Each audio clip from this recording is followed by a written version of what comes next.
Hello and welcome to Lavneesh sir की class. आज की ये शिक्षा निदेशालय राष्ट्रीय राजधानी क्षेत्र दिल्ली की वर्कशीट नंबर 12 जो कि कक्षा 7वीं के विद्यार्थियों के लिए है। यह ली गई है सामाजिक विज्ञान के इतिहास विषय से और जिसमें हम समझने का प्रयास कर रहे हैं पाठ दिल्ली के सुल्तान को। तो जैसा कि हम सब जानते हैं कि पिछली कुछ वर्कशीट से हम इसी पाठ को तो समझ रहे हैं ना, और इसमें हमने बहुत कुछ जाना भी है। जैसे पिछली वर्कशीट में हमने अलाउद्दीन खिलजी, इन सब मुग़ल सुल्तानों के बारे में कुछ जानकारी प्राप्त की थी कि जो है बाहरी सीमा क्या होती थी और भीतरी सीमा क्या होती थी, किस तरीके से ये लोग अपने शहरों को आगे बढ़ाते थे। तो आज भी हम इसी के बारे में कुछ और जानकारी प्राप्त करेंगे। तो चलिए शुरुआत करते हैं मेरे साथ और समझने की कोशिश करते हैं। तो सबसे पहले देखते हैं यहाँ पर कुछ मस्जिदों के चित्र बने हुए हैं। ये कौन कौन सी मस्जिद हैं? जैसे सबसे पहली है कुव्वत उल इस्लाम यानी जामा मस्जिद। फिर जो दूसरी मस्जिद का चित्र है वो है बेगमपुरी मस्जिद। तीसरी चित्र का नाम मोट मस्जिद है, जिसे हम मस्जिद मोट के नाम से भी जानते हैं। और आपको पता है ये कहाँ पर है? ये दक्षिणी दिल्ली में स्थित है। और यहाँ पर है कि जमाली कमाली मस्जिद, ये भी दिल्ली में ही स्थित है। तो देखिए ये चारों की चारों अलग अलग तरीके की मस्जिद हैं जो कि दिल्ली के इलाकों में बनाई गई। अब आपको क्या करना है?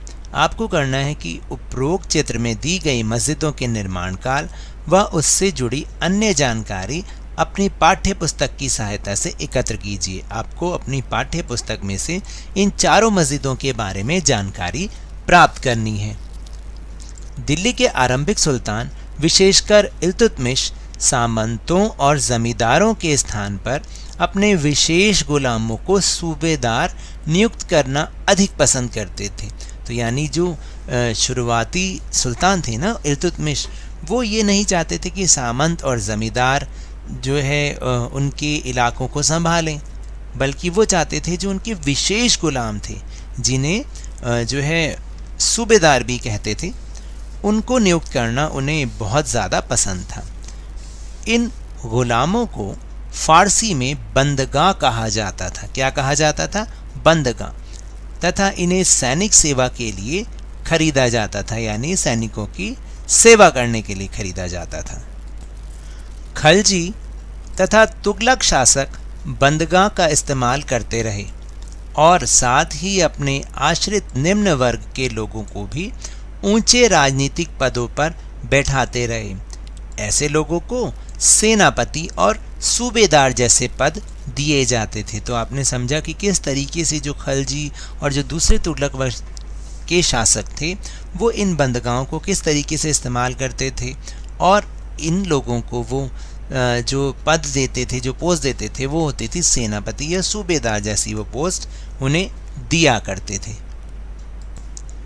ये गुलाम और आश्रित अपने वफादार मालिकों और संरक्षकों के प्रति वफादार रहते थे, मगर उनके उत्तराधिकारियों के प्रति नहीं।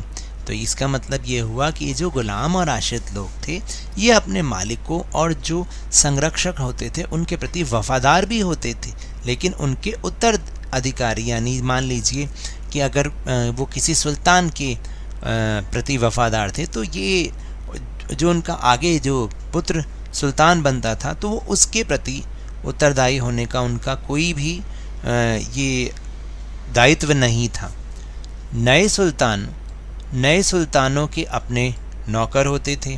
फलस्वरूप किसी नए शासकों के सिंहासन पर बैठते ही प्राय नए एवं पुराने सरदारों में टकराहट भी शुरू हो जाती थी। तो ऐसा तो होना ही था, क्योंकि जब भी नए सुल्तान बनते थे उनके अपने कुछ खास नौकर होते थे। तो इस तरह से जो पुराने नौकर होते थे या जो नए गुलाम होते थे उन दोनों के बीच में आपस में ठन जाना शुरू हो जाता था, यानी थोड़ा सा कड़वाहट शुरू हो जाती थी। सुल्तानों की तरह खलजी और तुगलक शासकों ने भी सेना नायकों को भिन्न भिन्न आकार के इलाकों के सूबेदार के रूप में नियुक्त किया। ये इलाके इक्ता कहलाते थे। और इन्हें संभालने वाले इक्तादार या मुक्ति कहे जाते थे। तो देखिए यहाँ पर बहुत सारे कुछ नए शब्द आ रहे हैं, इन्हें आप ध्यान से समझिएगा कि देखिए कि जैसे सुल्तानों की तरह आगे जो खलजी हुए, अलाउद्दीन खलजी, और जो तुगलक शासक थे, उन्होंने भी अपने सेना नायकों को भिन्न भिन्न आकार के इलाकों में सूबेदार के रूप में नियुक्त कर दिया ताकि वो उन इलाकों की देखभाल कर सकें। ये इलाके जिनके लिए सेना नायकों को सूबेदार बनाया जाता था उन्हें हम इक्ता कहते थे और इन्हें संभालने वाले इक्तादार या मुक्ति कहलाते थे। अब ये मुक्ति कौन होते थे, इनका क्या फ़र्ज़, इनके क्या दायित्व होते थे, तो वो हम समझते हैं। मुक्ति का फ़र्ज़ था सैनिक अभियानों का नेतृत्व करना, यानी जो भी कोई सेना अभ्यास होगा या सेना लड़ाई के लिए जाएगी तो ये मुक्ति का फ़र्ज़ होता था कि वो उनके अभियानों का नेतृत्व बने, उनका वो नेता बने और अपने इक्तों में कानून और व्यवस्था बनाए रखना। अपने इक्तों का मतलब यानी जो उसके नियंत्रण में क्षेत्र आता था उसे इक्ता कहते थे ना, तो वहाँ पर कानून और व्यवस्था बनाए रखने का काम भी इस मुक्ति का था। अपनी सैनिक सेवाओं के बदले वेतन के रूप में अपने इलाके से राजस्व की वसूली किया करते थे। ये जो सैनिक होते थे ना, ये वेतन के रूप में जो मुक्ति होते थे वो अपने इलाकों से राजस्व की वसूली मतलब टैक्स वसूलते थे, जो वेतन के बदले उनको वो मिल जाता था। राजस्व के रूप में मिली रकम से ही वे अपने सैनिकों को भी तनख्वाह देते थे। यहाँ तक कि जो टैक्स इकट्ठा होता था उससे वो अपने सैनिकों को वो तनख्वाह भी देते थे। मुक्ति लोगों पर काबू रखने का सबसे प्रभावी तरीका यह था कि उनका पद वंश परंपरा से ना चले और उन्हें कोई भी इक्ता थोड़े थोड़े समय के लिए मिल जाए, जिसके बाद उसका स्थानांतरण कर दिया जाए। अलाउद्दीन खिलजी और मोहम्मद तुगलक के शासनकाल में नौकरी के कठोर नियमों का सख्ती से पालन किया जाता था।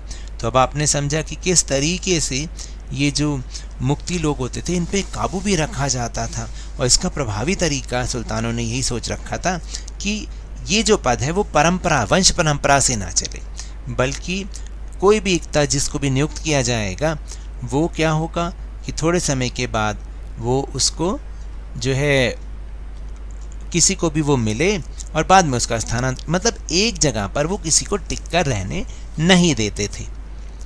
अलाउद्दीन खिलजी के शासनकाल में भू राजस्व के निर्धारण और वसूली के कार्य को राज्य ने अपने नियंत्रण में ले लिया। यानी अलाउद्दीन खिलजी के शासनकाल में क्या हुआ कि इससे पहले क्या होते थे, जो सामंत होते थे वो जो है वसूली करते थे लोगों से, तो लेकिन जब अलाउद्दीन खिलजी का शासनकाल आया तो उसने ये सारा का सारा नियंत्रण उनके हाथ से लेकर राज्य के हाथ में दे दिया, यानी राजा के हाथ में दे दिया।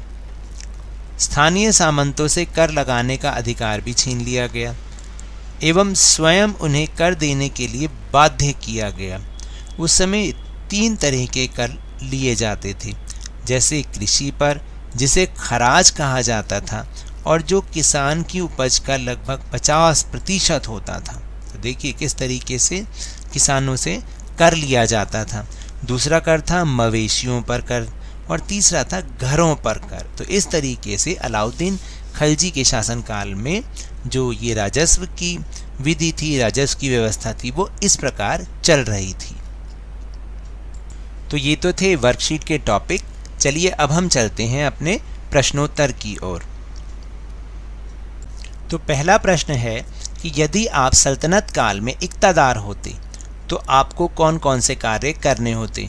तो इसका उत्तर मेरा एक सुझाव है, बाकी आप अपना उत्तर स्वयं भी लिख सकते हैं। इक्तेदार अपनी इक्ता में प्रशासनिक व सैनिक कार्यों को पूरा करता था। इक्ता से प्राप्त राजस्व में से अपना वेतन तथा प्रशासनिक व सैनिक खर्च निकालकर शेष रकम को सुल्तान के राजकोष में जमा कराता था।